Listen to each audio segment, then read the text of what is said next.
All right, we are live. Thanks everybody for tuning in.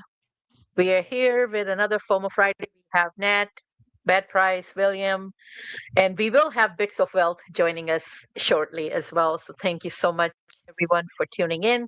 We'll be looking at the markets today. Really choppy price action, but there are definitely some good setups, especially if you're scalping, looking for some day trades. So we'll go over some of these setups with the crew. We had a really phenomenal spaces as well. We are all coming from a market space talk. So that was a great discussion and excited to dive into the markets. I see Nat already has her chart up, so I'm going to bring it up. Nat, how are you doing today? Happy Friday, my friend. Happy Friday. Happy Friday. Doing well. Excited to show you guys this. So this is Market Monkey Terminal. I'm big on liquidity. I'm also big on RSI. Those are my two things. And also the 4-hour chart and the 1-hour chart for entries. Sometimes I'll go to the 30-minute chart as well for confirmation. But with this Market Monkey Terminal, what's very interesting and what stood out to me is the liquidity that, and I mentioned it earlier on the space, the liquidity that's building at the top. So it looks like we're going for it with current price action. If we're able to hold above 67K, I would see a scenario in which we go ahead and grab this 68K. For me, I'm looking at the daily close and also the weekly close, being that we're at the end of the week. And obviously, we've been doing this. Well, last week it was kind of, a little dull, but for the most part, Mm-hmm. uh, there are moments in which we pump on the weekends. We run a little bit, especially BTC on the weekends. So I wouldn't rule out us going a little bit higher. Obviously, if the daily closes above this range, I could see us, going higher. Possibly, there's a slight build up here. There's something building up here, but nothing too crazy.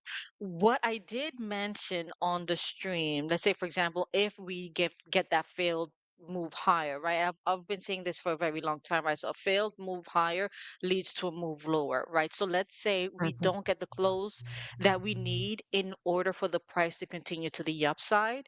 We have some buildup happening here, which is 65.8. Uh, I'm not sure if you guys can see it here, but there's 65.8, Mm-hmm. some build up there, and then also 65.52, some build up there.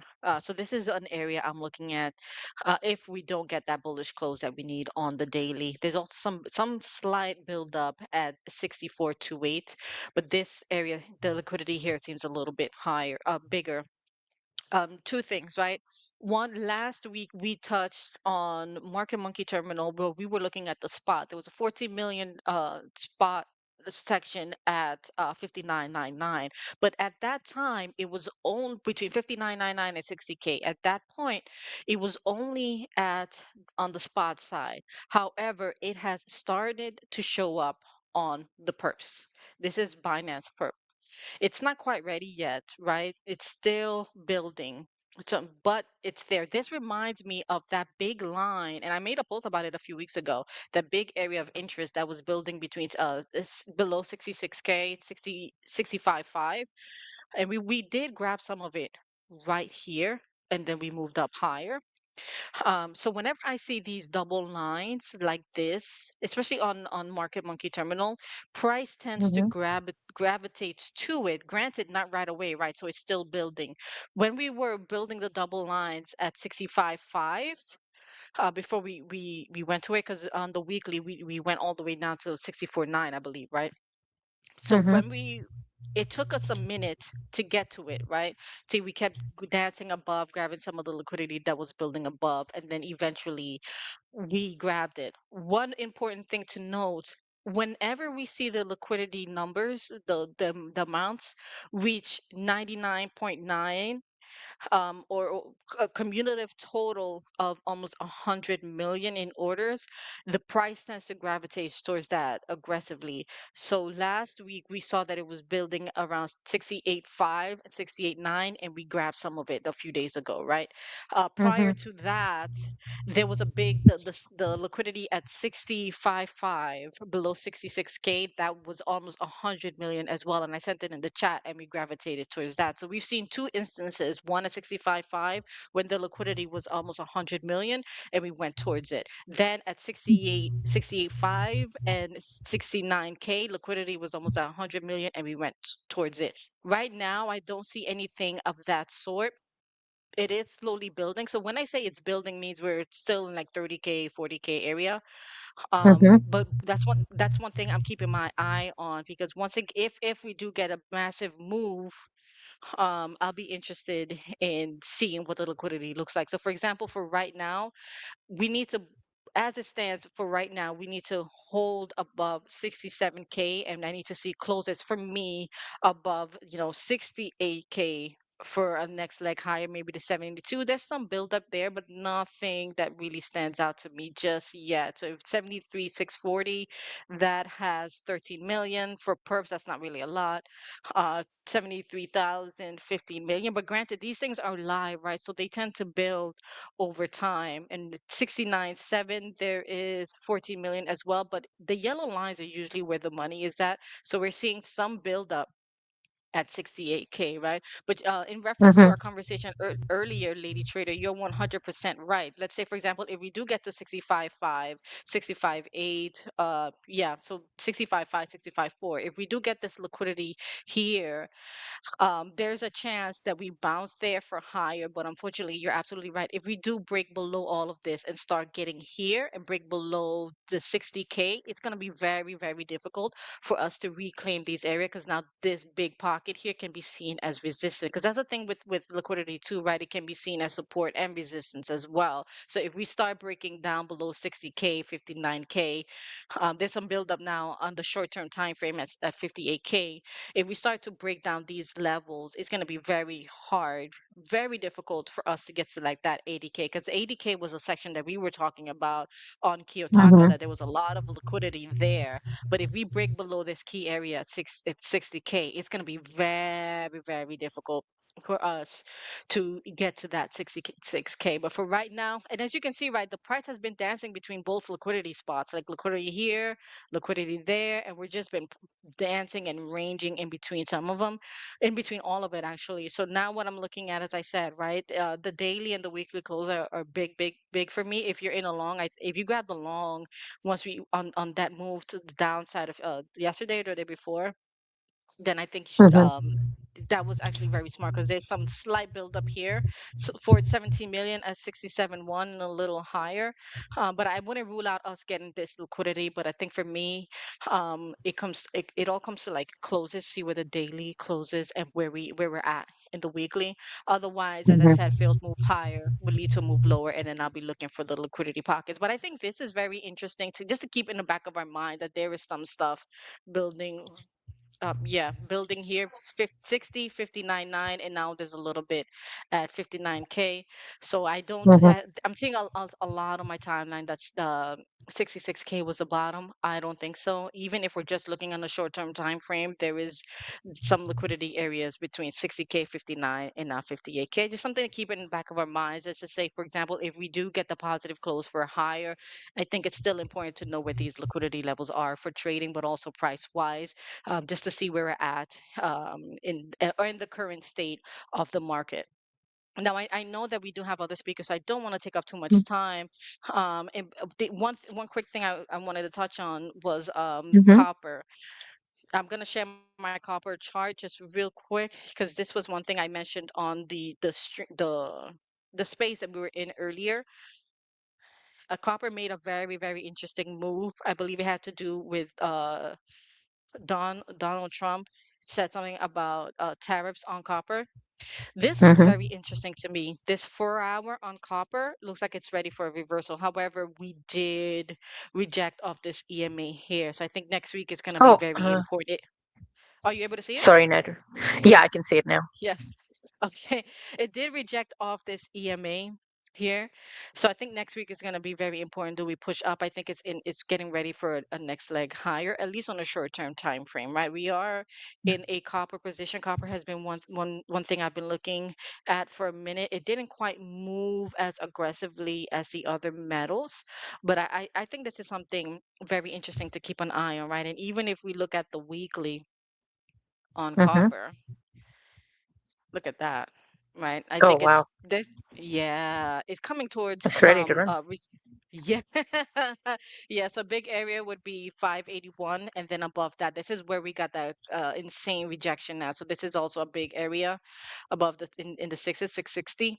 If we're able to break that, I do see $8 at some point. But for right now, we're looking at 580. Above that, then it can make a run to the sixes. But this is definitely one that I've shared with my community, and we've been in copper for a long time.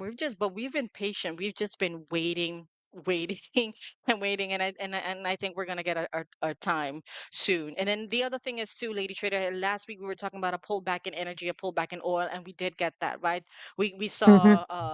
we saw a pullback in Oxy, which we were looking at, a pullback in XLE, which we were looking at, a pullback in USA Oil, which we were looking at. Obviously, yesterday we saw a big bounce across the board.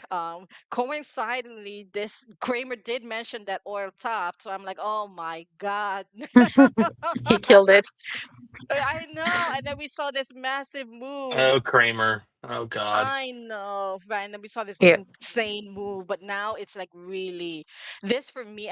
I know a lot of people don't trade on the RSI, right? But RSI is has been my bread and butter, right? Even when it's overextended one way or the other, especially if you're trading options, this is one thing that you definitely look at.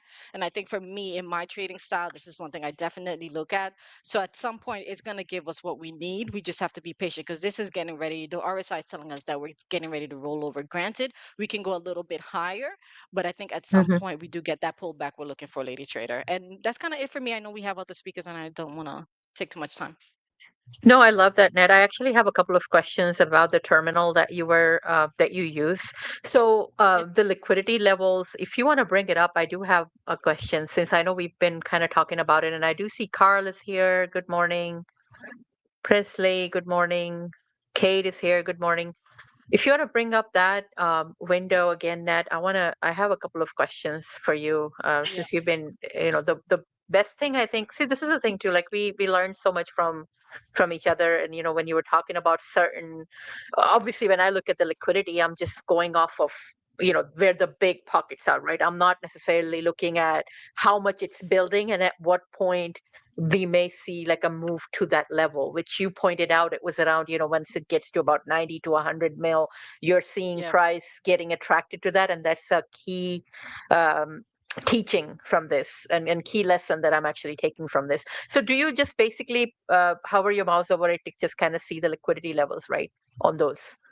And it will Yeah. tell you how much liquidity is there. So is it Yep. like pretty much identical to what you would see on CoinGlass, or have you seen any differences there? Yeah. So this one's a bit more detailed and a bit more precise. Okay, okay. Are there any specific configurations that you use for these? For this one, no. However, what I do in order to, Bits of Wealthy likes to combine spot and perps together, but for me, I like to keep them separate.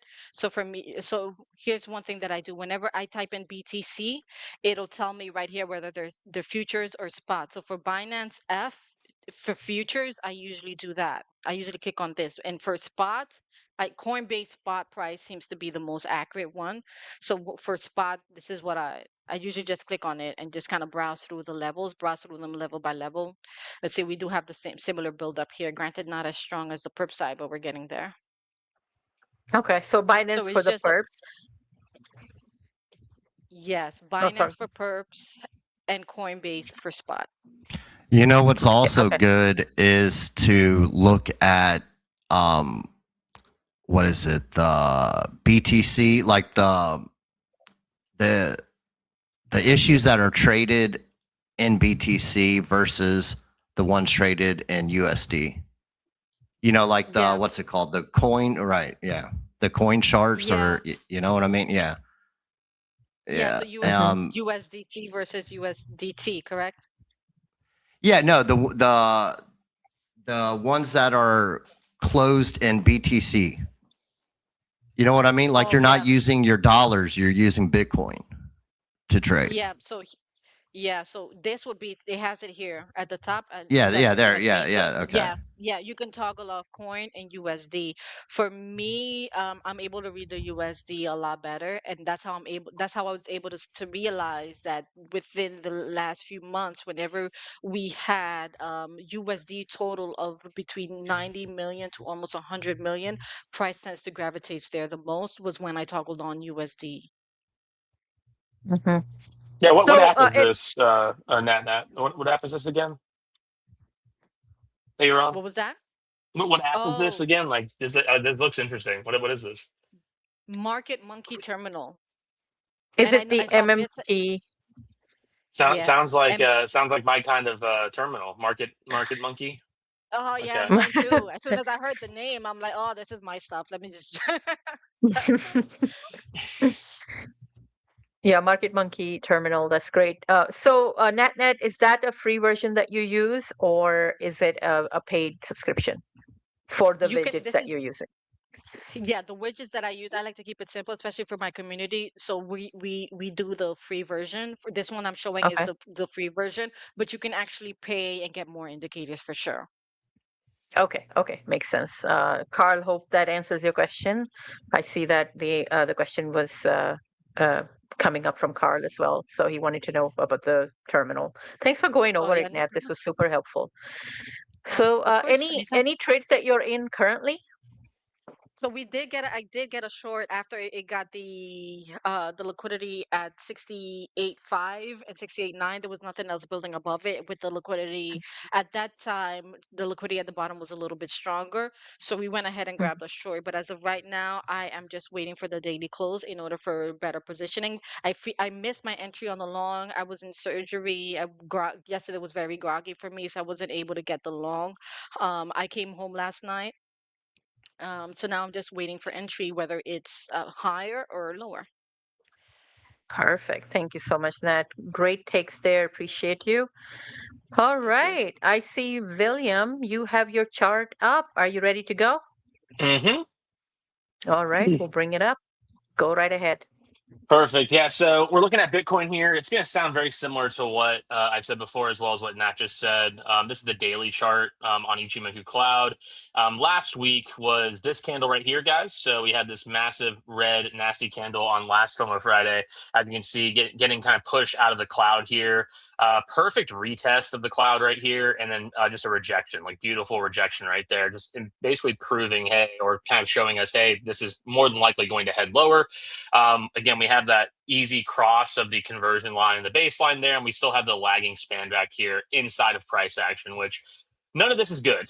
None of this is good signs. We're way below EMA, the 200-week EMA right here as well. All this to say that on the daily chart, Bitcoin is looking pretty gruesome. I am actually looking to enter short as well. I want to wait for this daily candle to close in about 38 minutes and figure out where I want my entry to be here. But all in all, looking to go short, maybe set a wide stop inside the cloud here, maybe at the high of the range here around 73,000. And hope for the best there on that one. If you zoom out on the weekly, still looking pretty gruesome here. We have 2 days, guys, until this candlestick closes. Granted, it is green right now, but we're still well below the 200-week EMA there. And why that has me so concerned is that previously, when we're below that 200-week EMA, obviously right here in this area, we kind of fell much sharper below there. But when we're below the 200-week EMA, we tend to have this choppy or this kind of downtrodden price action. Indicating that we're not going anywhere near all-time highs there, guys. So moon boys, I'm so sorry. To the moon for Bitcoin in the near term, right? Yeah, obviously that's not good. So I'm looking to see if we close below and maybe continue much lower here on the weekly, especially. Something that I also want to point out, because I follow the NASDAQ almost religiously, because Bitcoin and the NASDAQ move very in tandem with each other. They move hand Mhm. in hand. So I'm going to go to QQQ here. the daily obviously doesn't look as bad. Oh, sorry, this is the weekly. Doesn't look as bad on the Nasdaq. We're well above the 200-week EMA, well above the cloud here. Looks like we're actually bouncing off the cloud. We have the conversion line just crossing the baseline right here, which is a bearish indicator, as well as lagging span going below price action, which is another bearish indicator. So those are two things to keep in mind on the Nasdaq. But an interesting thing with the Nasdaq, when you move into the daily, it doesn't really paint the same picture here. So the Nasdaq daily looks really bad. Key reasons being, one, we're below the cloud here. Two, of course, conversion lines below baseline. But something I noticed, and that you're kind of noticing right now too, is that the Nasdaq is well below the 200-week EMA on the daily here. We've since rebounded a bit. We're testing it now with this green candle, but I'm not convinced that we'll see a bounce here. I mean, we have lagging span well below as well. And so what that tells me is that we're probably due for a massive equity wide correction as well, not just crypto wide. We have right here as well, if you can see, that last time we crossed the 200-week EMA on the downside here on the daily, we had massive downward price action in 2025. And then back here as well, it was the same story. We dipped below 200-week EMA and just continued down here. And so I'm not convinced that Bitcoin or the Nasdaq are going to make a meaningful rebound. I think we will see lower lows based on the fact that the Nasdaq is looking grim, on top of the fact that Bitcoin's looking grim, both on Ichimoku, of course, as well as other indicators. So I just wanted to point that out.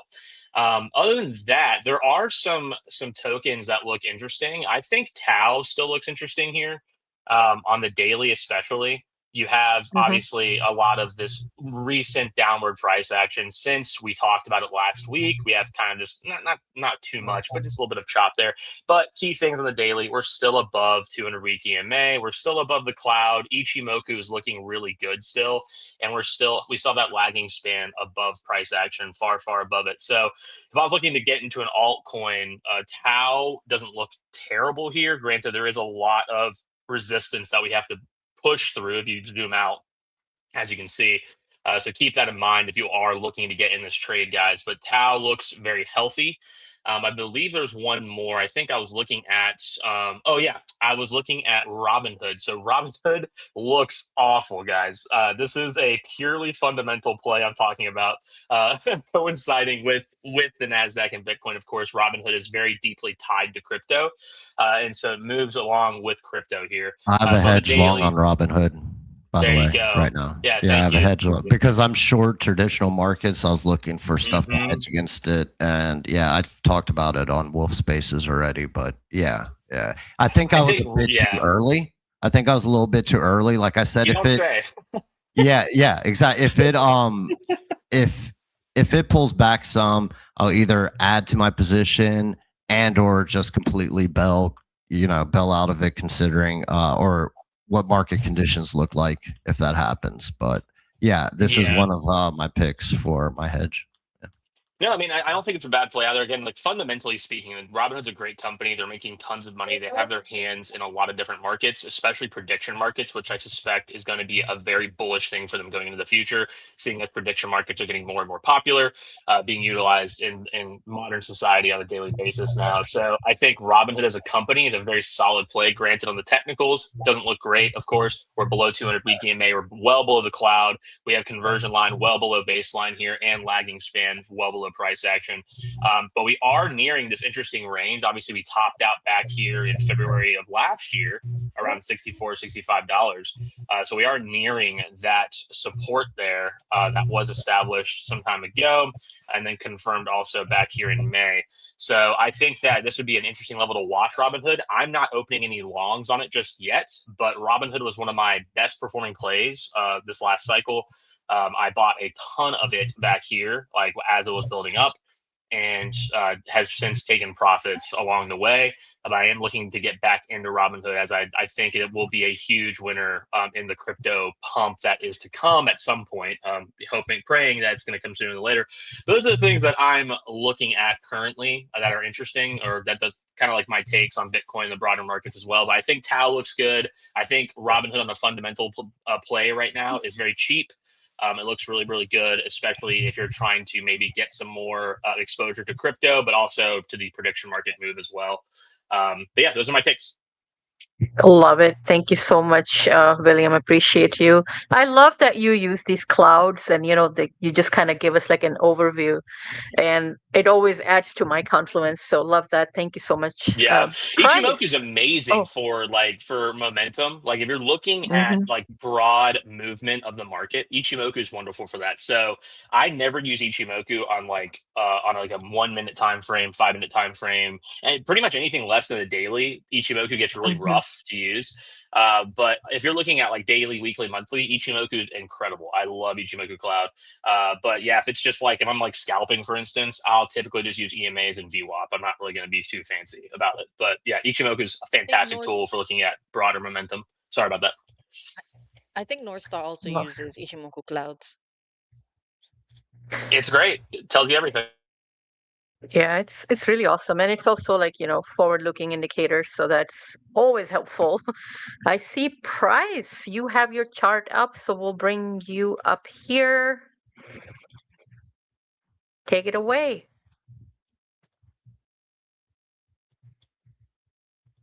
Oh, sorry, my mic was off. I thought you were like busy playing Cyberpunk again, bro. I was like, nah, fam. He's talking to Pan Am right now. He's good. Yeah, no, I've been on Arc Raiders lately, homie. Dude, we gotta link up on there. really You play Arc Raiders, bro? We gotta link up. Yeah, I've been trying to get Cade, Bits, and Steve, or anyone else who Cade wants to doesn't play join. video games, bro. Cade doesn't play video games. So he just works. Yeah, I know. I'm like, yo, man, just because I told him, I was like, look, because of the proximity talk, it's so entertaining. Yeah. We can all jump in. We can have a wolf squad, and we jump in there and run around and blast stuff while talking about the markets. It would be highly entertaining content. Yeah, Price. Let's plan for that next week. I'm going to send you my my friend code on Steam. I don't know if you're on PC, but add me on there. Send me or I can send you mine. What's it? Your ARC ID name, so I can just add you to my friends list in ARC. Yeah, I'll put it in the chat, in the private chat.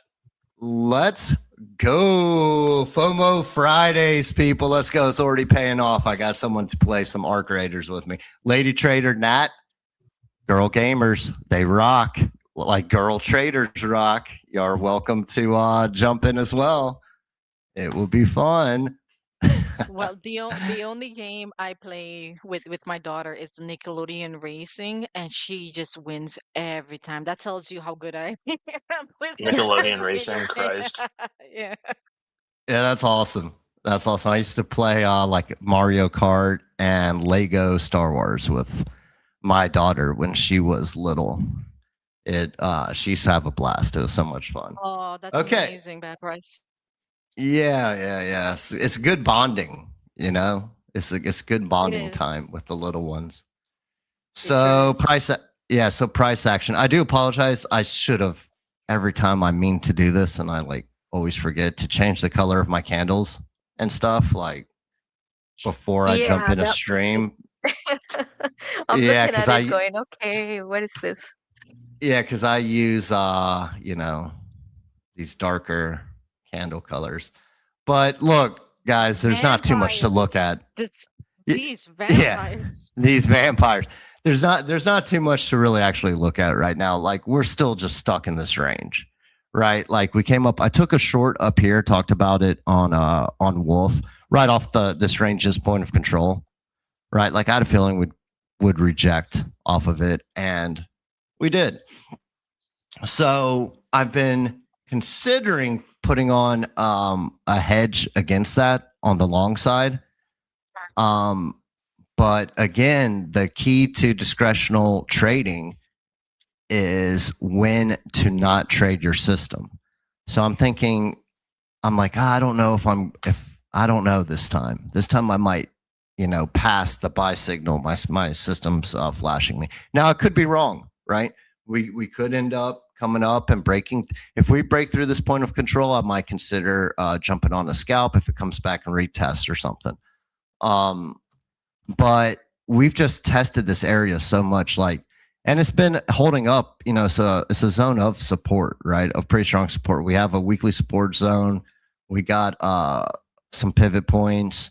We got a golden pocket right here. So there's a lot of confluence here. It's been holding up, but it just keeps getting slammed. I mean, it just keeps getting tested. I mean, I'm not even going to count all the times here just on the daily that it's been tested, right? You go down to lower time frames and it's even way more. So, the saying, the more you kick on that door, the higher, the higher the odds that it's going to come smashing down at some point. So, Yes. on this test, I decided, I was like, you know what? I'm not going to hedge it. That might change in the near future if I see like a setup or something. But even if we do catch a move here, I don't know if it'll have any kind of legs, right? Like, we might be able to. What is it? This one? Nope, it's not. My bad. And I think there's some confluence around here as well. Yeah, like come back up around the 70s or something like that. Maybe fill, these wicks right here or something.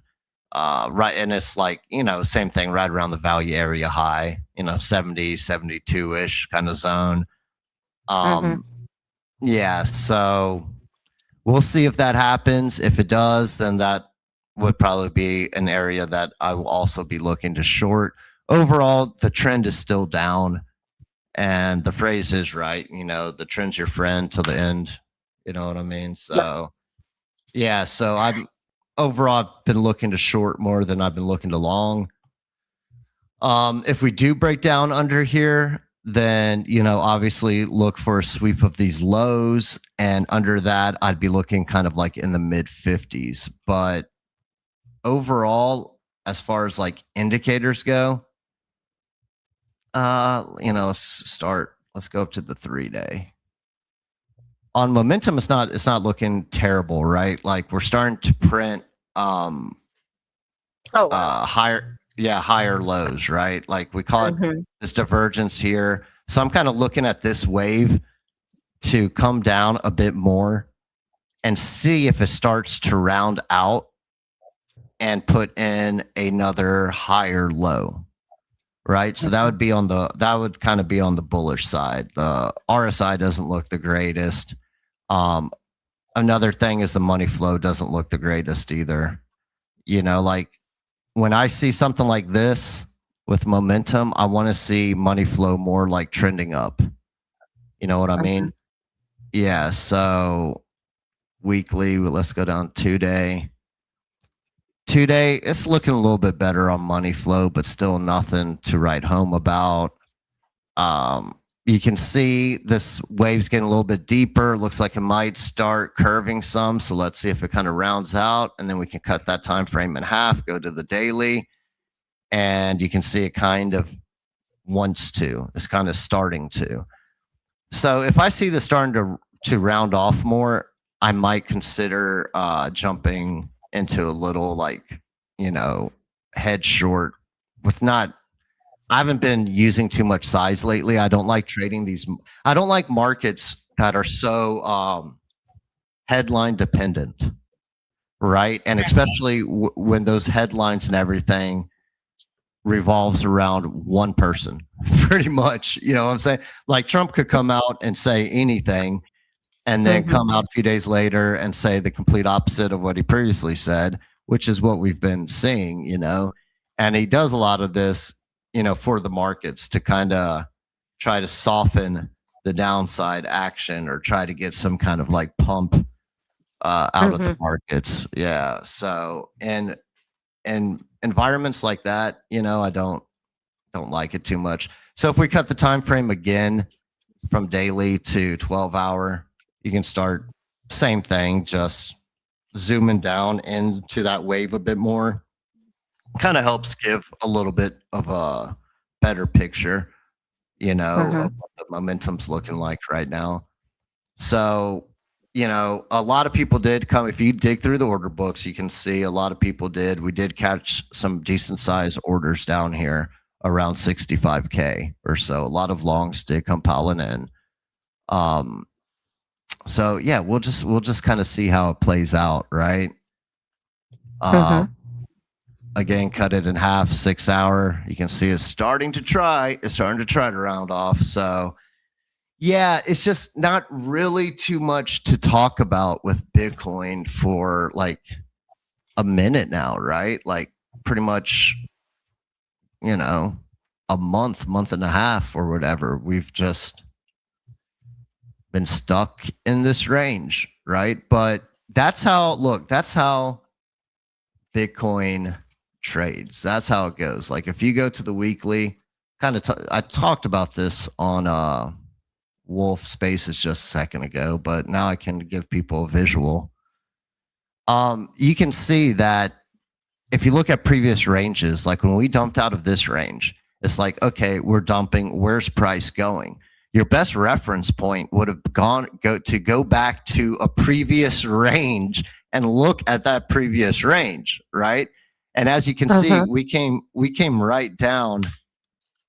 We came right down here to this previous range's value area low and bounced dead off of it. Right? It came back up, whatever, came back down, and the next bounce was dead off the point of control, right? So these ranges like to kind of play into each other. You know what I'm saying? So just a little pro tip there, Bitcoin definitely does go from range to range, and they like to play into each other. So it's always a good idea whenever we break out of a range, whether to the upside or the downside, to look and see what happened at the previous range. Like, if we do break out of this range to the upside and end up catching a short squeeze, then an area that I would be looking at is around, the structure point of where we actually broke down, like the value area low is around like 84 and a half. But we really broke down around like this 80K kind of area, right? Yeah, like around the bottom of yeah, exactly. That's where we really kind of like broke down out of. So anywhere up in here would be a structural area that I would be looking at, as well as right here. But we've already come up and tested right here. We already came up and tested this structure right here. Between 74.5 to 70, 77, let's call it. So yeah, if we do catch a short squeeze, then that would be the area that I would be looking to see get tested. And that would be an area that I would be looking to definitely short with some size, because I'd much rather be shorting at higher levels than lower. But overall, it's not really looking the greatest right now. Not much to talk about, not much to write home about, just kind of stuck in this range. Another thing, I don't know why I have this up twice on my chart. I don't know how that happened. WIF, I've been looking at WIF, like Bits has talked about, lots of alts look good. They look like short-term flush, like overall, overall WIF looks horrible. Like let's look at this thing. Overall, it looks completely horrible, right? But for like a short-term possible bounce, and again, nothing too crazy. Like, I'd just be looking for a play possibly up at like 20 cents. If you can get over that, something like 25. I've already scalped it once. I've already hit a scalp long on WIF once, like the other day, or a couple days ago now. And it was just a quick in and out play. So if it comes back down and sweeps these lows, or even sweeps around, let's call it 17 cents to 17 and a half or so. If it comes down and sweeps some of this, I might consider jumping in another scalp. It just looks kind of flushed out. Again, we got real deep on the money flow, and and momentum's just continued to print a series of higher lows. So, and the RSI looks a bit better. The VWAP looks a little bit better. So yeah, the last thing I guess I would say is if we look at the DBSI on Bitcoin, you can clearly see this indicator just is pretty much like taking a vote from a bunch of other indicators, right? If a bunch of indicators could get together and vote, the DBSI would be the one that, counts all the votes, tallies it all up, if you will. So we're still strong. The bears are still in control, right? Like these numbers over the price bar is the strength of the bears. Underneath is the strength of the bulls, the yellow numbers.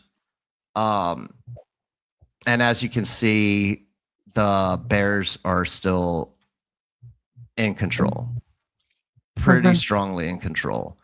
So yeah, just something to keep in mind. If you go to the weekly, same thing. They've been in control, and like something I would look for using an indicator like this would be if I see something like these high numbers, and then the next week I see a dramatic drop, like let's say from 33 to something like 22 or something, then I'd be like, okay, a shift might be coming. We might be seeing a shift here in overall market conditions.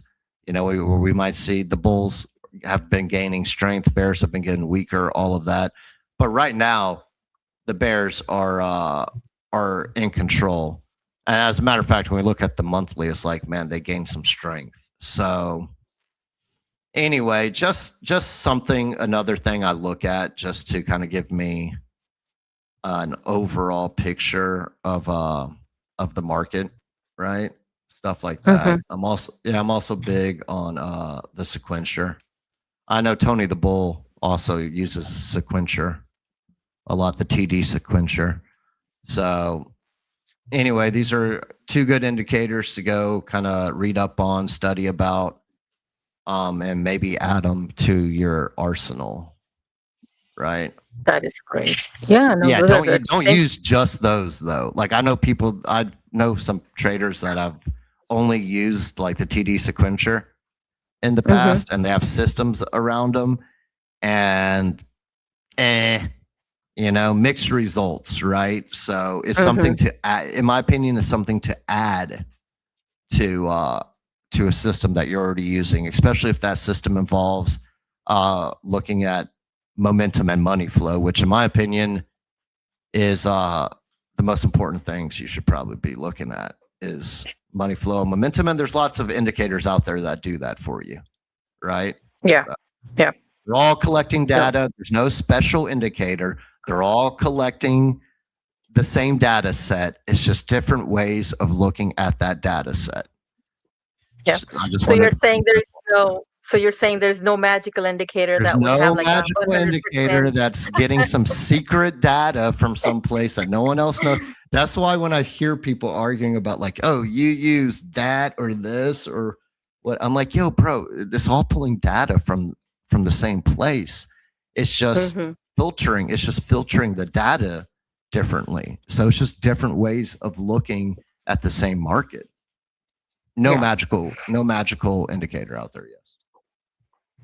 Yeah, I think, that it really boils down to your methodology, and you're using indicators to basically add confluence to your analysis. Not, it's not basically giving you some sort of a secret that, hey, this is where the market is going to head. Like mostly there are even traders who don't use any indicators.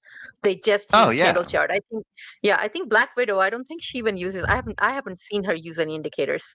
I could be completely wrong, but I have not seen her use any indicators. So I'm thinking, I mean, it's whatever kind of works best for your style, right? Like me, myself, exactly. My edge lies in overextended price action, mean reversion trading, right? And a lot of that happens in ranges, right? So my indicators just kind of help me see when price action gets, where I'm like, yo, I think price action is overextended, right?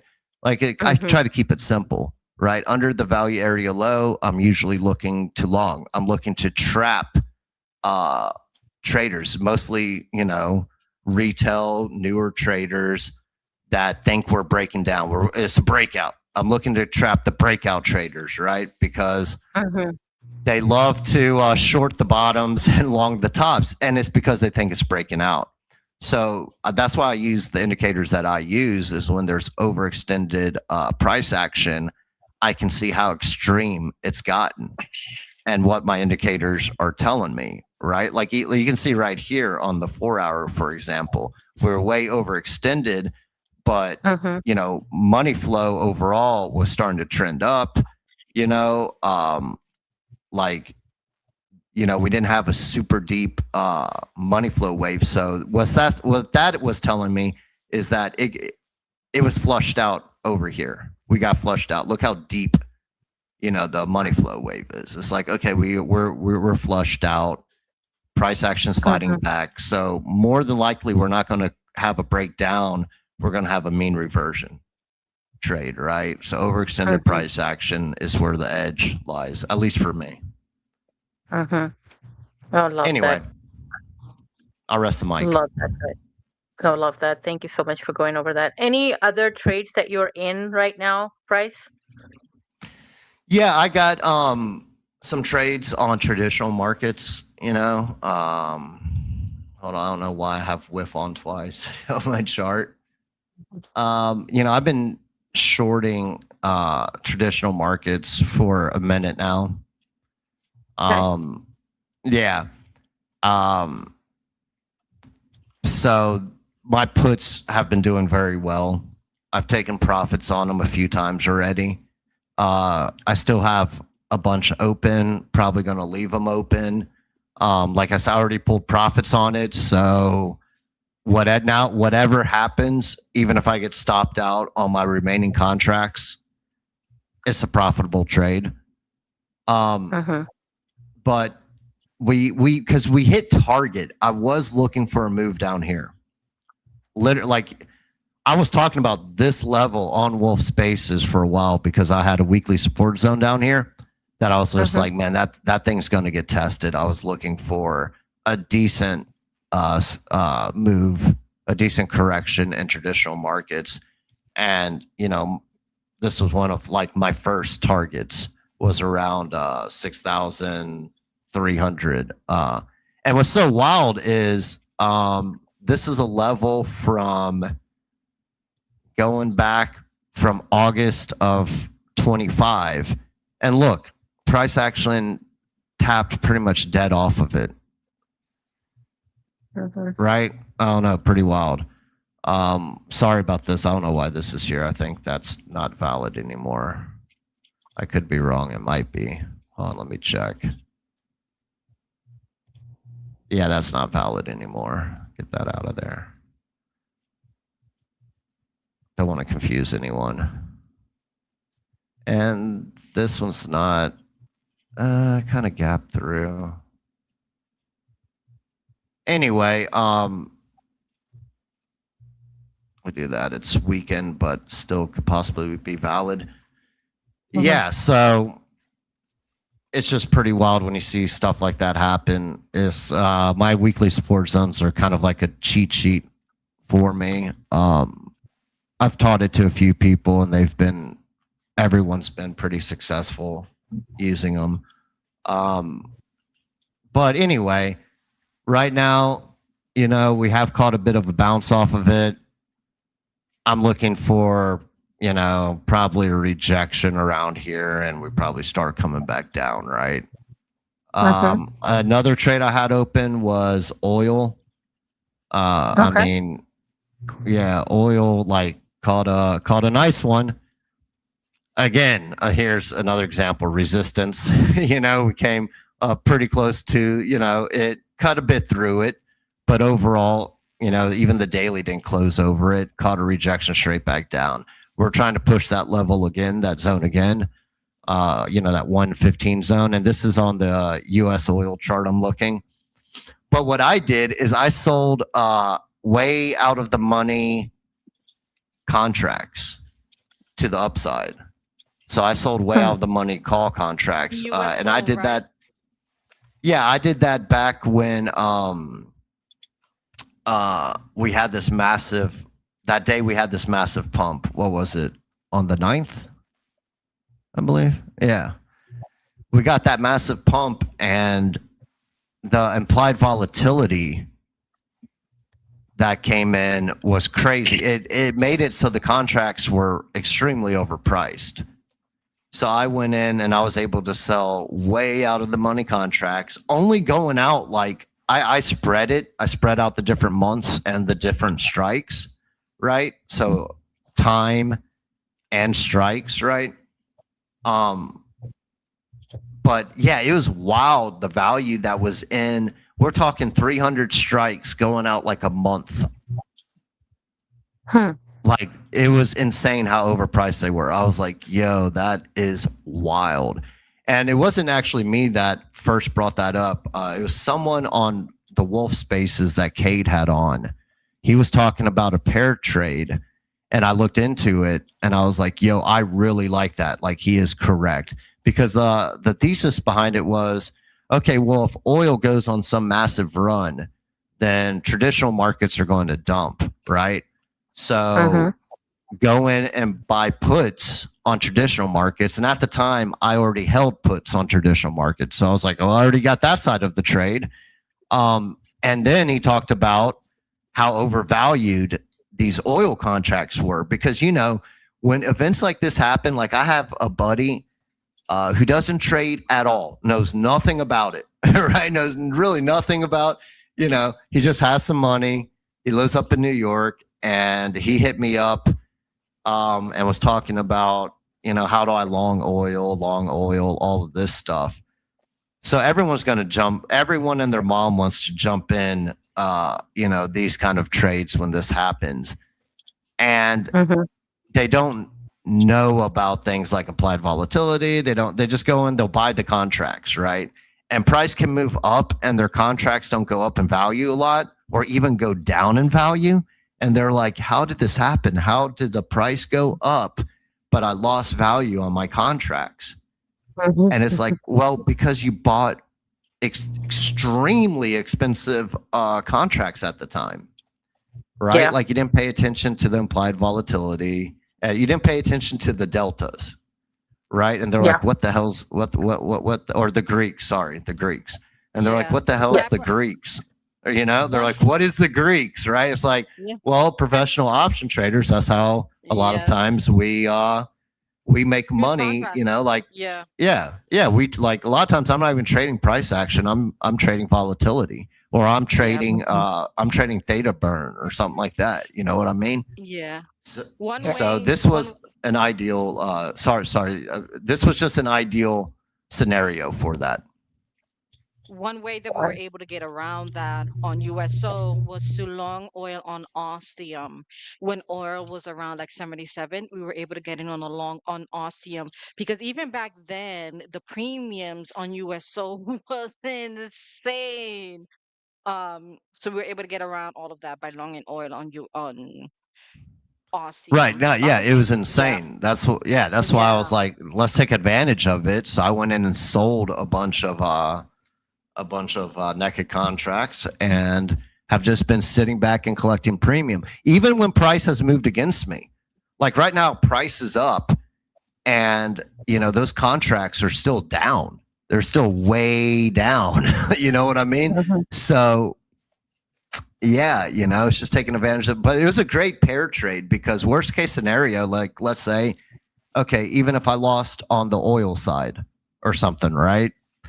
I'm going to win on the traditional market side. I'm going to win on the SPY, on, you know, on that side. Right. So that to me was kind of like worst case scenario.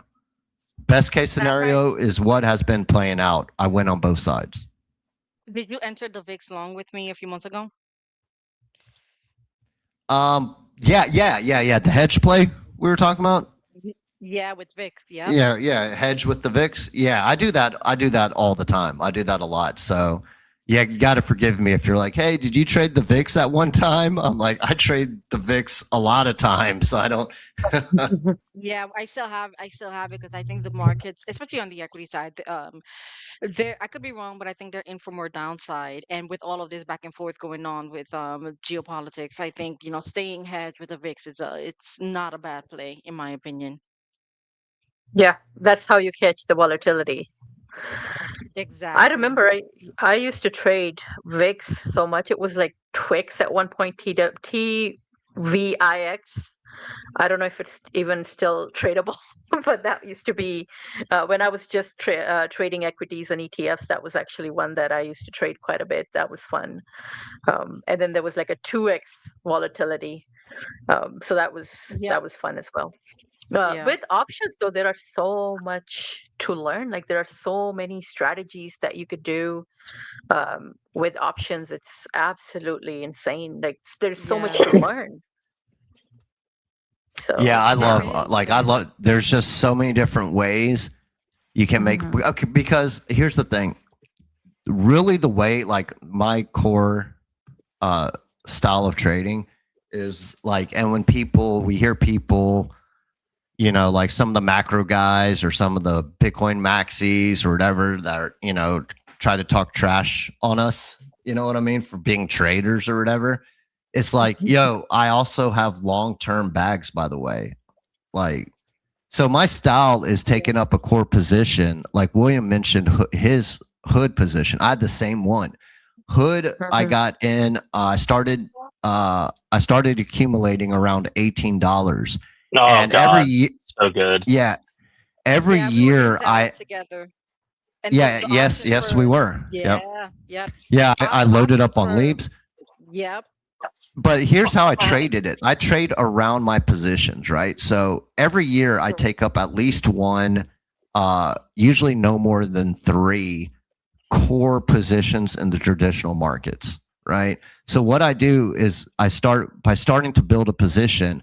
A lot of times I can like name my price, right? And what I mean by Okay. that is I can go in and I can sell contracts. I can sell naked puts, right? Which is me pretty much naming my price. So let's say something's trading around $25, and I'm like, you know what? I don't mind paying $18.50 for those shares, right? So Mhm. I'll go in and or even $20. Usually I'll spread it out some, and I'll also spread out the expiration dates. I'll go in and I'll just sell contracts at that strike price. Now, Mhm. worst case scenario is price goes down and it goes underneath my strike price, which means that those contracts will be executed and I have to buy those shares. But I do Mhm. not mind owning that at that price. I don't mind even if it goes down to $17. I don't mind owning it at 18.50. I set my own price and I'm building a position, right? So that's Mhm. worst case scenario.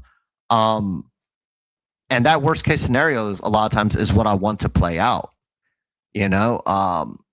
So the other scenario is I just collect the premium.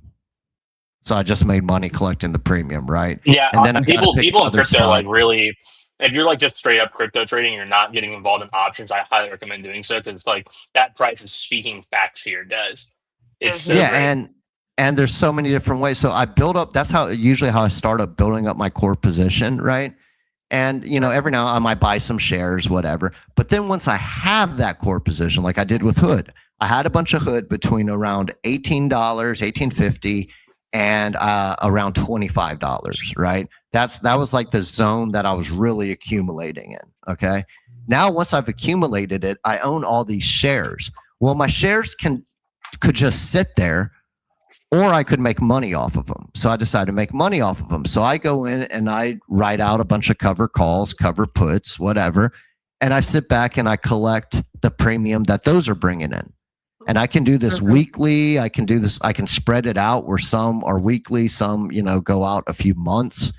But then I just sit back and collect the premium. What I do with that premium is then I roll it back into my shares. So I'm doing the wheel here. Then I do other things like credit spreads, for Hell yeah. example, right? And then I do other things to trade around that position, like when I want to hedge. When I want to hedge, when I'm like, okay, we hit a major resistance, instead of me selling my shares because I don't want to pay short term gains on it, right? I want to pay long term gains on it, right? Puts, right? Exactly. I go in and I hedge with puts, or depending on it, I only hedge on puts depending on the price, depending on the price of the options. If the options are too expensive, instead I'll just go out and sell a bunch of calls. Yeah, it's the same covered thing. I'm calls, hedging. baby. Oh god, so good. I love covered calls. So so I'm constantly for every 100 shares I own, I will always have a covered call or a covered put contract that I'm selling against that to collect the premium. And like I said, with all that, I just roll it back into to my core position. So and then you have leaps. You can do stuff. So there's so many different ways you can trade the same asset, right? And once you've learned all these different ways, you're like, okay, I get it. So it's just a wheel. It's just a cycle of doing this over, rinse and repeat, right? Yeah. And you could say bad price. You could say that there's a lot of optionality in options trading. There's a lot of optionality to options. And one of the beauties about it, because look, in equities, I hate taking losses. I hate it.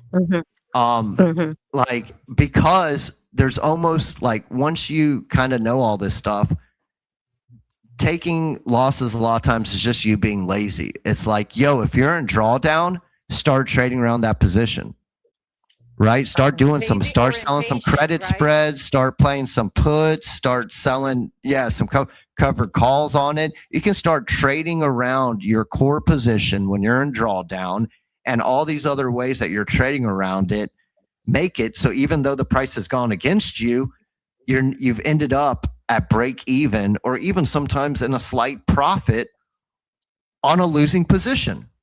Yeah, exactly. And dude, I had a buddy of mine. This is a great way to generate like capital too. If you're trying to like pull some income out of your trades, like maybe you're like low on liquidity. 1000%. Buddy of mine bought Qubits. QBTS is a stock. It's a quantum computing stock. He had dumped like tens of thousands of dollars into this stock when it was like trading at like 60 cents to $1, and it ripped up to like $33. And he basically just retired. Like he's held on to it till then. But he was hurting for liquidity. He had no liquidity, and he's like, "Dude, I don't want to sell because I'm going to be paying 35% taxes. I want to wait till long-term capital gains, but I need money." And I was like, "Dude, have you tried selling covered calls against it?" He was like, "What? What's that?" So I taught him how to do covered calls, and he like came back to me the next day, and he's like, "Dude, thank you so much. Oh my god." Yeah, because otherwise, that's my point. Your shares are just sitting there. To me, the whole point of owning shares is so I can do stuff like that. That's the whole point of owning them. Like, I don't understand why they hold shares and they're not doing stuff like this. Because it earns you passive income.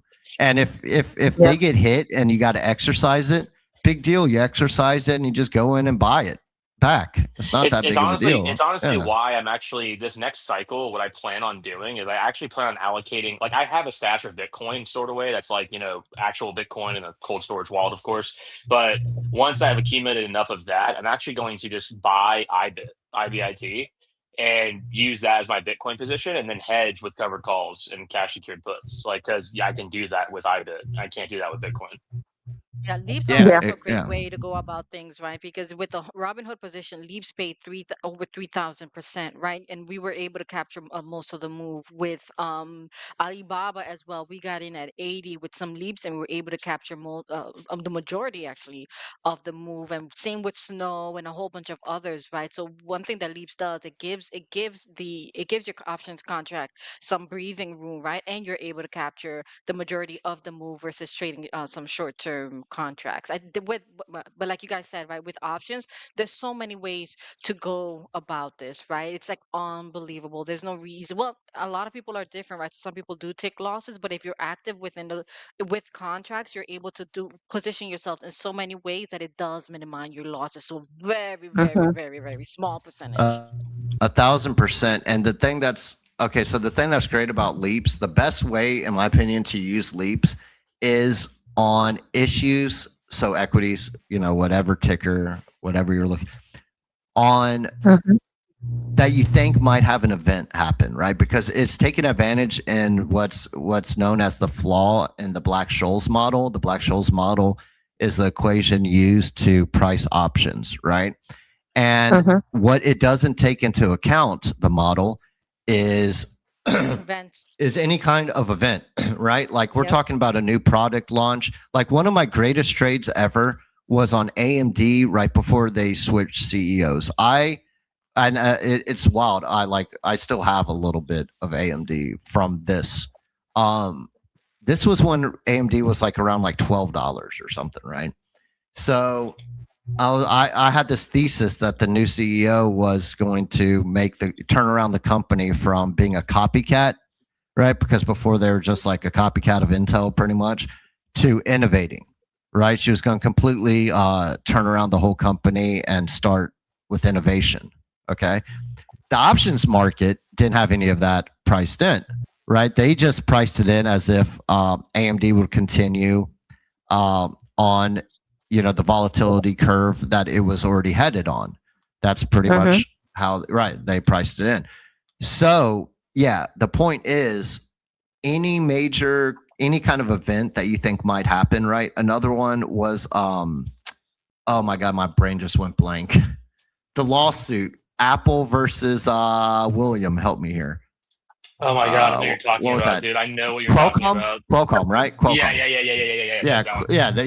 yeah. I had options before that ruling or whatever, right? Because I was like, look, even if it goes against me, just the risk reward here, um, was wild, right?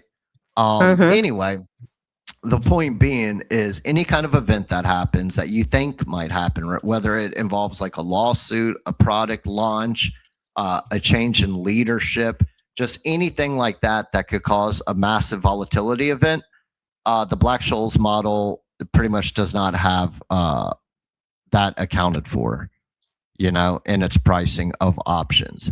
So that is really one of the best ways to use leaps because yes, Nat's right. Like you're buying yourself time and all of that, right?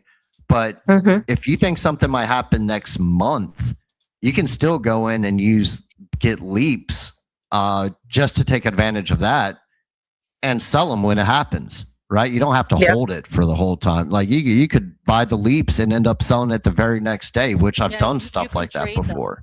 Yeah, you can trade Right, them. You because just they buy catch a them off. massive Yep. kick in value Mm-hmm. when Yes, these kind they of events do. happen.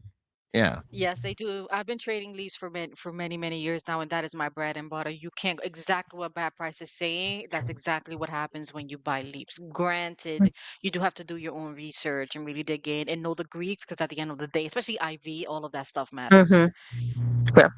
Hey, I need to also share my chart. I also want to, by the way, clarify for those who are wondering what leaps are. Leaps are your contract options or option contracts that expire at like a later date, right? So you have like a lot of room. I believe it's like 2 years, Yes, right, Matt? Yeah. yes, And so yes. I used to do a lot of those as well, especially on miners. And so those were like long term. And so I started looking, I would start to look at it to see what's out there, right? And then if Bitcoin is really, really low, you can actually buy some leaps if you are hoping that, the price is going to go up and you can catch the upside. By the way, I did take a short position on Bitcoin just a few minutes ago here. So we'll see how that one works out. So currently I'm short. I'm out of my long positions.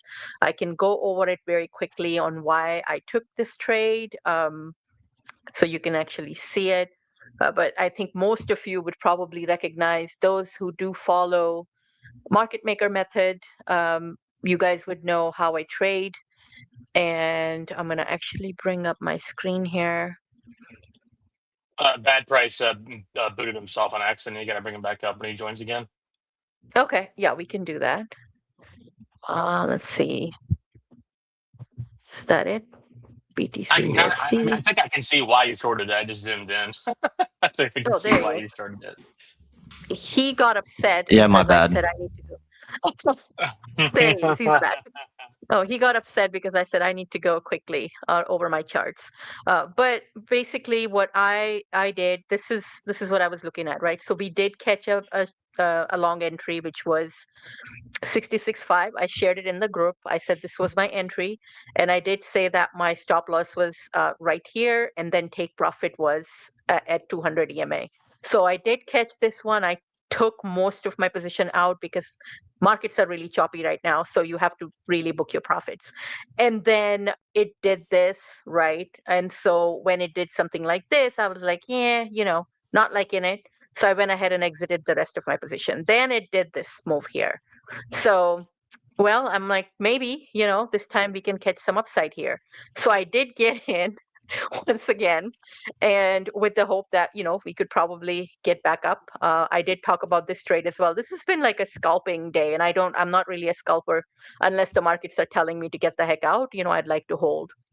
And so when I did see this pattern here, I'm like, all right, this seems to be done here. So we'll see how it works out. I'm anticipating that it creates a move to the downside here. But again, markets are super choppy right now. Also on hourly, it looks like this. So it's almost like a nice looking M pattern here, right, on the multiple during multiple sessions, multiple days. So we'll see if this one works out. But if it does, I mean, the next move that we are looking at potentially is the monthly 50 EMA right here. So 65.5, maybe it creates a nice bottom here, or maybe even the monthly low from last month, right? But again, we have the weekly, which we've been covering quite a bit as well, that we had this move here. It basically rejected the 200 EMA, and it's been spending too much time. And how I was taught the markets was that if the price crashes into an EMA and it starts to consolidate, it's pretty much going to break to the downside. Either it's going to range for a little bit and then break, or it's just going to continue. So those are the things that we need to remember here. And then, of course, you have your daily. Remember, these were the ranges that initially we identified that the price was going to be between this and this. And we talked about it on February 9th was, I believe, the stream date where we basically set this range. So price is still within this range. It doesn't matter where, even if it goes all the way to 80K, it changes nothing, right? The overall bias is going to be still bearish. Now, here's another thing to basically look at. So whenever you see a pattern like this, just have to track it carefully. You have to manage your risk properly. Of course, my entry is is right here, so the stop loss was pretty tiny, and I'm good to go here. But again, you have to be carefully managing this one, right? If you're shorting here, because it's still not following through. It's very, very choppy, and so with these kind of chop, it can create a move that you're not anticipating. It could give you like a big candle to the upside, or it could give you a big candle to the downside. So just have to be cautious there, especially when there is low volume, which it is today because of the holidays. So be cautious there. The other thing that I wanted to call out, which is important, is whenever we're hearing a lot about people basically buying at this level right here, 60, or it's going to go a little bit under 60K, and then we're going to buy and we're going to be good to go. And I don't like to say that. And the reason is every time we consolidate and we break down, it doesn't give you a chance to basically buy for at least for a long time, right? And so, for example, this was a level, right? So, of course, it came close to it, did not break it, right? I'm talking about when the level is broken. So when the level is broken, right, this is your breakout trade, it sweeps the liquidity to the downside, then it continues the move to the down, right? So we saw this here. Okay. Now the same thing we saw happening here. A lot of people were probably thinking, okay, once it sweeps the liquidity to the low here, it's going to go up. So I'm going to buy once it sweeps the liquidity. So that was not the case. Once it crashed down, it was done. And remember the breakout trades that we do take on M15, your stop loss is here, right? And then your take profit is 1-to-1.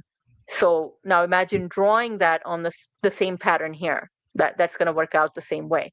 So what's going to happen when Lady Trader, Yes. sorry to interrupt. Just real quick. Just for people listening. This is what she's talking about. Like, oh, people thought it would sweep and then go back up, right? And it turned out to not be a trap. It turned out to be an actual breakout, right? Because like I previously talked about, I mostly like to trap, right? Now, how do we know if it's going to be a trap or a breakout? This is where going in and studying the order books, learning how to read the order books gives you a massive edge, right? That and it also you can learn to spot spoofing and other kinds of manipulation, small manipulation events. Like, spoofing is a major issue in the crypto space because it's unregulated, right? In traditional markets, you can't do that. Crypto, spoof galore, right? But yeah, learning how to read the order books will give you a massive edge on events like that, where it's like, okay, is it going to just sweep and grab this liquidity, or is it going to break through and actually break out? Anyway, just wanted to mention that point. No, I love that. Thank you for pointing that out. I'm actually watching this one as well because it is not following through again. It's within the same candle here that we saw. And so let's see. I mean, if it gets up here and it has a clear breakout, then this is going to be the move that we were anticipating originally. So not liking this at all right now. Let's see. Daily chart, of course. So for daily, I'm looking at, actually, let me bring up another one. This one. Okay. So these are some levels that I'm watching as well. So we have a fib level right here, which has been holding. This is your yearly fib level. So remember that these are like really, really high time frame, right? And so yearly fibs. So this is a level, of course, where price could potentially retest and maybe even hold temporarily, just like how we saw previously before, like it has a breakdown. So that could happen. And then the next level that I'm watching after this level is broken, like once this level was broken, we were here. Once this level is broken, we are going to be here. And then once this level is broken, of course, we're going to be, right here. And then who knows how low we can go after that. Hopefully we bottom out here in the 30s. So just something to remember. So maybe we could see this in April, right, where price comes to this level and actually holds. And so if I am in a short position and price comes to this level, I will be most likely taking some of the profits, if not all, and then waiting to see if the price goes up a little bit, maybe, just short term, and then maybe again it breaks through, right? Those are going to be my strategies. Also watching weekly open right here and the monthly open as well. There was also a March open, which was, I think it was actually a little bit below that somewhere here. But I was watching that level as well. It's not on this chart. I have it on another one. I'll have to look at it. But these are the levels that are important to remember, like these fib levels. So probably price comes back here, we can maybe take a short-term long position, and then of course securing profits very aggressively is important in this market. And then of course then we look for short opportunities again, and hopefully we break to the downside. And when we do break to the downside, just like how we did here, hopefully this could be our one of our take profit levels. So that's basically what I will be looking for. So that's one trade idea here. The other thing, let me see if I could look at March open. So we are actually very close to March open. We've just rejected this one as well. So this is March open right here. So this was at 66,984 at the March open. And so currently price is below this. So we'll see if it continues. But if it can get above that, then of course, we're looking for more upside. Weekly candle will be super important to watch this week because this is going to give us a clear indication of where the price is going to be. If we can get above it somehow and maybe close above this level here, then of course we are looking at 75 or even 80K, right? These are the levels. If not, then of course this could be it. So lots of volatility over the weekend.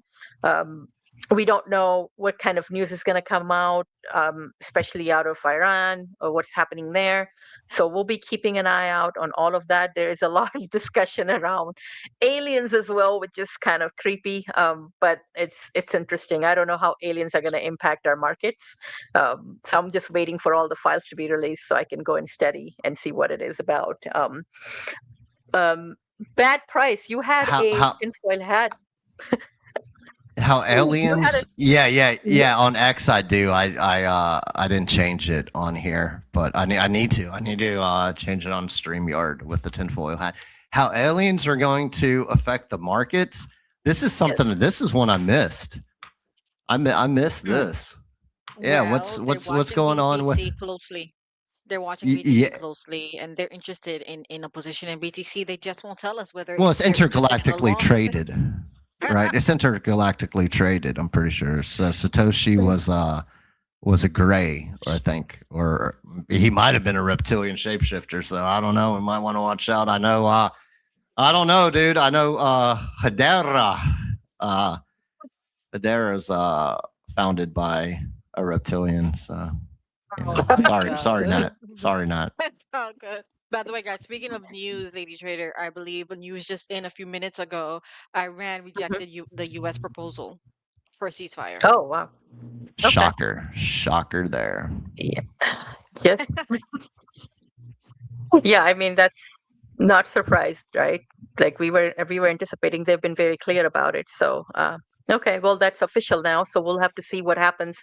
I mean, if there's a ground invasion, I wonder if we get a short-term pump because in a way it's bullish, right? Because, hey, we are going to be opening the Strait of Hormuz, which means oil crashes, which is what Nat and I want. And then the price goes up for Bitcoin. So that could be a possibility if there's a ground invasion over the weekend, especially now that they've rejected the ceasefire, what's going to be the next step. So definitely. I'm thinking that I think you're spot on with that take there. With your take there, Lady Trader, because markets primarily hate uncertainty, right? And when you have uncertainty of a ground invasion or uncertainty of where oil's going to go, that's why markets tend to tank and oil tends to spike here, and commodities tend to do very well in uncertain times as well. But when there is a ground invasion, there's that buffer window of maybe the market tanks briefly, but if like the war is going, I hate to say this, but if the war is going quote well, like for America, and it's like, oh, it's gonna be a clear victory, then there's a certainty there of, hey, oil is going to flow freely out of the Strait of Hormuz now. The Americans win, yada yada yada, and the markets react positively. So I think your thinking is spot on. Yes, absolutely. So I think that's the possibility, right? You have to be open to all of the possibilities, and you also have to be critical of your own trades. You can't be like, hey, I know this is the exact direction it's going to go. You have to constantly keep yourself engaged and manage your trades actively. Keep an eye on what's happening in the world, how it impacts your trade and your trading strategies in general. Those are important things. Staying fluid is key, right, across the market. Just exactly. Fluid. Yeah, I mean, that's why I've held my spot position of Bitcoin as well. I used it as kind of a hedge of, hey, I'm not allocating any more Bitcoin at this moment, but I'm not selling anymore either because I don't know what's going to happen. And so I'd rather just have my kind of spot bag chilling in my hardware wallets, not touching them, and being okay with the fact that, hey, if we do go to 30,000, I'm okay with that. Like, I'll just buy more then. It's like, cool. I didn't sell any. I bought like way early on anyway. My average entry was like 35 or 40. I think I've been allocating since like 2022. So I'm fine. I'm fine with where Bitcoin's at now. It could go way lower. I'm cool with it. I'm stacking more with my Gemini credit card. No sponsorship there, but Gemini, if you want to sponsor, there you go. Getting my 3%, 4% cash back paid in Bitcoin. But yeah, I mean, I think it's good to hedge here, challenge your theses, have an initial thesis and then be like, wait a minute, like, what is the opposite side of this and where, when, and how could I be wrong? Mm-hmm. Like Yeah, smart. yeah, absolutely. No, absolutely. So yeah, I mean, there's always a possibility that we could go higher, right? 80K could be an area. If it gets there, my goodness, the short positions are going to be absolutely phenomenal up Yep. there. So that's, we welcome that, of course. It doesn't change anything as far as the bear market goes. That's going to be the case until the end of the year. What's really interesting is we are sitting at about 66K, and really there hasn't been much of an impact. Like there hasn't been any news, any crypto related news that brought the price down here, right? The kind of price action that we are seeing right now was what we saw around Luna crash. This time there was no Luna. And so this was another thing too. I remember all of the spaces discussions and everything that I've had about historical data. It was basically everybody just asking, but what's going to happen that's going to get us there? We had FTX crash, we had Luna crash, but this time that's not going to be the case. Like, can you tell us exactly what's going to happen? And I'm like, I don't know. And on one of the spaces that was recorded, I'd said, well, maybe there'll be a nuclear war. I don't know. I can't predict that. I can't predict what. I can predict that there's something is going to happen that's going to probably bring the market down. I don't know what the actual fundamentals are going to be. And there hasn't been any crypto related fundamentals really that, I mean, it's been just crypto, like historical data working out exactly how it's supposed to without any major crypto failures of any sort. Like there hasn't been an exchange going out of business, there hasn't been any Luna type situation. And it's scary to see markets already crashing like from 125K to where we are right now without any major news. So of course now we have some world news that's going to impact the market, but even that's not doing much right now. Like it seems pretty organic to me, like just whales basically exiting, playing their historical data the way that they always do. So but yeah, that's really all that I had for today. I'm going to pass the mic around, just take some final thoughts and comments from everybody. Nat, you want to go first? Any final thoughts or comments from you before we wrap up? Yeah. Yeah, this has been another fantastic stream, and I was long oil. I'm completely out of my position. I really want a pullback to the areas we were looking at to re-enter because I don't think the move on oil is done. I can see oil going much higher, but as we saw, right, the weekly again, it's still telling us that there's a pullback coming. So I think you and I we're looking for a pullback for me for re-entry, um, and both the communities are looking for that pullback to enter there because I think the next leg up on oil could be huge. The other thing I'm looking at that I'll be looking at coming into Sunday futures open is my copper position, right? The copper chart looks really, really good, in my opinion, right? So let's see what happens in futures open on Sunday night. That's really Hmm. all I have, and I think you and everyone here is on the same page, right? The daily close and the weekly are definitely two things to keep in mind, especially given the current price action on BTC. Yeah, no, love that, Nat. Thank you. I do see some comments from Carl. We lost an F-15 crew member. An intense search has commenced. It could develop into ground troop engagement. Watching closely. Yes, I was actually looking at the news earlier as well. It was funny because like I look at all different media outlets, right? Because you don't really know what's true and what's false. There's a lot of, it's almost like the information data warfare is at play here, and so you have to be very cautious where you're getting your news from. And so I need to create like a Twitter thread about all of the news outlets that I look at. I look at the Iranian news, I look at the Russian news, I look at the American news, like Indian, pretty much every news outlet, right? So Al Jazeera, and so then you can kind of form your opinion on what's actually happening. And of course, you want to also track what CENTCOM is sending on their official pages. But Iranian media was the first one to report the whole thing, and then The U.S. media actually denied it, and initially CENTCOM denied it, not the news outlets, but CENTCOM denied it. That hey, nothing like that has ever happened. Everything is accounted for. And then Iranians actually started sharing pictures of the jet and everything. And so then I'm like, okay, I don't appreciate big light too. But now it seems like there's definitely something happening. So we'll be keeping an eye on that very closely. Thanks for bringing it up, Carl. William, any final thoughts or comments from you? Honestly, it's going to sound very repetitive, very similar to what y'all have said, but I'll go ahead and say it anyway. I mean, I think we're in a very peculiar place in the market where Mhm. anything's possible, depending on the shift in geopolitics and the global Mhm. kind of situation we're in. The economy, one, doesn't look great. Granted, we had a massive jobs increase, which was revealed today, which was dope. I just don't think it's enough at this point to prevent some stagflation from occurring. We're nearing the point of stagflation in America. The Fed is stuck between a rock and a hard place thanks to what's happening with oil. Mhm. And so we're in this kind of contentious place economically where things can it's anyone's game. We can go massively bullish, we can go massively bearish, maybe recession, maybe no recession. We'll see. And so I think now is a great time to find those plays if you have not found those plays already. If you haven't found those conviction plays, those fundamentally amazing plays. Maybe you love the team, maybe you love the project, maybe the total addressable market's incredible. Maybe there's a massive edge there that you found that market hasn't noticed yet. Hold those close. You're gonna want to find those and maybe allocate to those now. Maybe you wait. I don't know. It's up to you entirely. But I would highly recommend finding that kind of, I'm gonna say, like, bed that you're gonna make. Like everyone needs to make a bed and get it ready for or build a house, if you will, for this next bull run. And I think that you're going to need to just be ready. So find those conviction plays, double down on them, and hold them close. But for now, I'd recommend hedging as well. On top of that, figuring out where you are in your portfolio, what are your goals this next month. If you're trying to capitalize on shorts, get confirmation, wait for those entries. Do some technical analysis, figure out where the best place to go in there is. If you're somehow bullish, which I don't know how you're bullish, but if you are, I mean, good for you. You're an optimist. Then go long. I mean, I don't know, dude. Like, again, it's up to you entirely.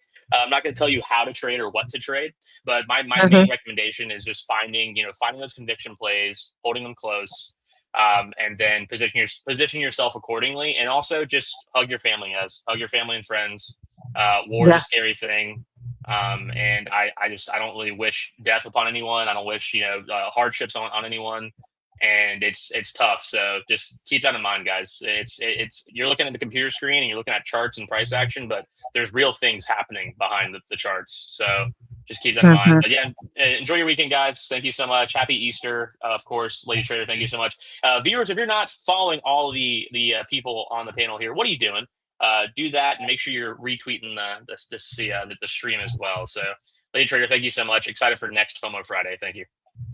Thank you so much, William. Great takes there. Love everything that you said, especially about appreciating your family, hugging them more.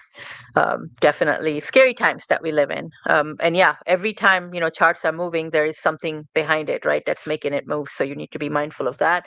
I mean, it's all about how the war shapes up, right? And I mean, if we had a monthly close green for March, we could potentially get an April close green as well, and it can go up even above March highs. So, I mean, I'm open to that if that was to happen. That would be incredible. I mean, 75 to 80K would be absolutely incredible. If not, that's okay as well. So we'll see. We're gonna catch the move regardless at the end of the year. Price, any final thoughts or comments from you? Yeah. Probably not. Yeah. Yeah. Don't overtrade. Don't Like, overtrade. Yep. yeah, most people overtrade even when they think they're not. Hmm. Um, Yes. like I did if quite a few trades today. yeah, look, there are times where you're going to be trading a lot, and there are going to be times when you're not trading much at all. It just depends Mhm. on the individual and overall market conditions, and the style they're trading, right? So Mhm. really just depends on Yeah, the no. person. But Ye- overall, if I am trading a lot of times it's not big trades, right? Like I keep it small with my overall bankroll, right? I think that's extremely important. And on the flip side of that is knowing when to hit the gas, because there will be things that happen a few times, maybe, you know, once a year, maybe it happens once a quarter, right? Or a couple times a quarter. But there will be times where there'll be trades that's like, look, there's money in the corner. All you gotta do is go over there and pick it up. Like, yeah, like those super high conviction plays, right? Where it's like, oh my God, this is just too obvious. You know, on those kind of plays, that's really the time to really hit the gas. You know what I mean? So just kind of keep that in mind. Because a lot of people, you know, they overtrade, they revenge trade, they go on tilt, they, you know, all these things, right? They think they have to trade.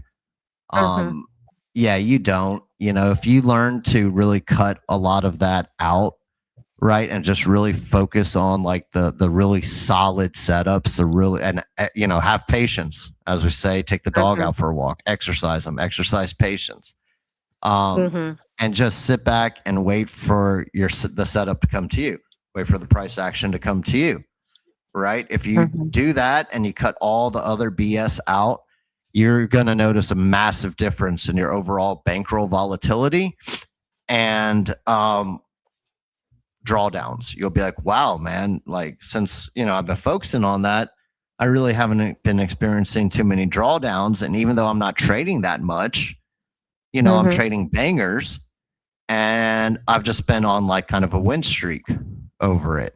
So yeah, just if you find yourself like feeling like you have to trade, or you're trading because you're bored, or you're trading for excitement, you probably shouldn't be putting on those trades. Yeah, love that, Price. Appreciate that. Absolutely agree with that.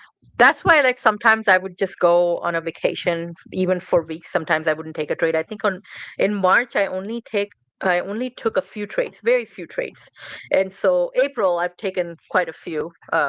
Mostly they've turned out to be scalps. But one thing that I will tell you, in today's market, your analysis may be perfect. You're like, okay, I see where this price is going to be moving towards. I think this is what it's going to do next, and you're accurate. Like what happened this morning, right? When I sent the trade out to you guys, when I said, you know, this is the entry 66.5, the exit is at 67.1, whatever the 200 EMA was at that point, right? This is moving average, so it moves. But I gave you the levels, and if you did set your take profit, it hit. And if you didn't, then it reversed pretty quickly. It did go a little bit above that, right? My take profit, it did go through our take profit level. But at the end of the day, what it teaches you is you need to take profit. You need to book profits, especially yeah, when the managing market those is up. trades, right? Execution, Exactly. managing those trades is completely different than, because I've seen people that are really good at analyzing the markets, but they're not they're not that great at executing, at actually managing their trades. And they're right. It's like, yo, they were right the whole time. They just didn't manage the trade part properly. So it's a different skill set, but you want to have both of them. And it's, if you think you're only good at analyzing and not trading, like you just need to work on it a bit. Cause I had a buddy that was just, he was like, man, I'm just really good at analyzing. I should just give what I see to someone who can actually execute and have them managing the trades. And I was like, dude, no, you just need to work on actually execution. And he did. And man, he's a phenomenal trader. In a year, he ran like 50K up to like 2 mil, right? That's and incredible. before that, he was kind of like on drawdown, but he worked on execution. It's like we say ACE, right? Analyze, capital, execution, right? Yeah. That's, Yep. And Price, you were also, one thing that you mentioned, and I do remember this also from my time at hedge fund where I used to work, which was run by a self-made billionaire. And he used to make these videos where you would actually watch his videos. It was probably the best thing, because I learned so much from it. They had videos around strategies. They had videos around negotiation, which is why like I'm the best negotiator when it comes to car buying. It's fantastic. My family members would borrow me just so I can go with them and negotiate a car deal for them.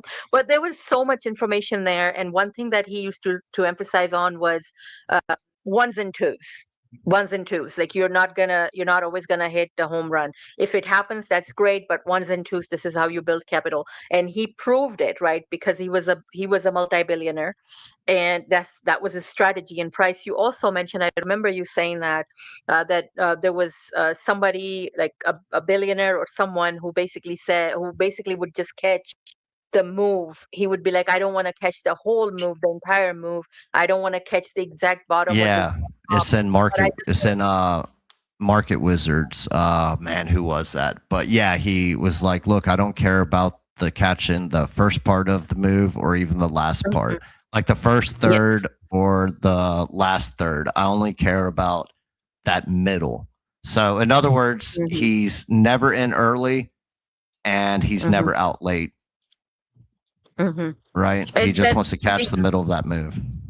Yeah. Yeah, and that's the exact opposite of the retail traders, right? Because the FOMO is so awful, we have to catch the top or we have to catch the bottom. And I'm talking about trading, right? I'm not talking about historical data. With historical data, we are very blessed. We are very fortunate that we are actually able to nail the top and nail the bottom, as long as we can put our egos aside. But when it comes to everyday moves, why do we look for those exact, moves? Like we could catch the move in between the highs and the lows. Those are easy to trade. With good risk management you can catch that. And so that's an important lesson. But yeah, I mean that's really all for today. Just keep an eye out for the market. Let's see what happens. Any kind of ground invasion could potentially have a short-term volatile move, maybe to the downside, and maybe it creates a nice pattern there. We don't know, so we'll have to just see how everything works out over the weekend and how the weekly candle closes. All right. Well, thanks everybody for tuning in. We will be back again next week. Have a wonderful weekend. Thank you. And thanks to all of the co-hosts today who were able to join us. Nat, Price, William, always appreciate you. Thank you. Thank you. Thank you, Lady Trader. Thanks for having us. Yeah, thank you.